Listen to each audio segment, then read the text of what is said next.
பள்ளிகளுக்கு அங்கீகார ஆணை, சிபிஎஸ்சி உடைய ரெனிவல் ஆர்டர், சிபிஎஸ்சி என்ஓசி இதெல்லாம் எங்களுக்கு கொடுத்துருக்காங்க. ஒரு பைசா கூட பணம் வாங்காம நேர்மையான முறையில் இந்த அங்கீகாரம் ஆணை கொடுத்துருக்காங்க. அதுக்காக பள்ளி கல்வித்துறையினர் இவர்கள் கடந்த ஆட்சியில தான் இந்த மாதிரி பெரிய நெருக்கடிங்க, மிகப்பெரிய நெருக்கடி, மிகப்பெரிய மன உளைச்சல். எல்லா பள்ளி நிர்வாகிகளும் படாத பாடுபட்டவங்க. உண்மையிலே பாராட்டு சார். அளவுகள்லாம் கிடையாதுங்க, வருஷக்கணக்காகும். காசு வாங்கிட்டாலும் வருஷக்கணக்காக கொடுக்க மாட்டாங்க.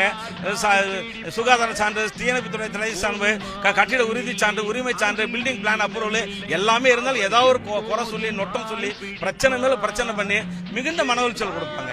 நிரந்தர அங்கீகாரம் வாங்குறதுக்காக பணம் வாங்கினாங்க, அதே மாதிரி அப்கிரேடேஷன் கொடுக்குறாங்க பணம் வாங்கினாங்க. இந்த மாதிரி பல விஷயங்களை டிடிசி பிரச்சனைக்கு பணம் வாங்கினாங்க. ஆனால் எந்த வேலையும் செய்து கொடுக்கலீங்க. அதனால சார் 30 லட்சம் ரூபாய் கொடுத்தோம் சார். 30, 40, 50 வாங்கினாங்க. ஆனா இப்ப இல்லன்னு ஒரே பரவாயில்ல சார். குடியரசு சொல்லி இலவசமா இந்த ஆர்டர் காப்பி இலவசமா என்ஓசி தான், என்ஓசிங்க 2 பேப்பர் தமிழ்நாட்டு வரலாற்றுல ஒரு சிபிஎஸ்சிக்கு ஃபர்ஸ்ட் என்ஓசி 30 லட்சம் 50 லட்சம் வாங்குறான். என்ஓசி இலவசமா தேடி கொண்டு அமைச்சர் கொடுத்தார் என்பது உண்மையிலே வரலாற்றில் முதல் முறை.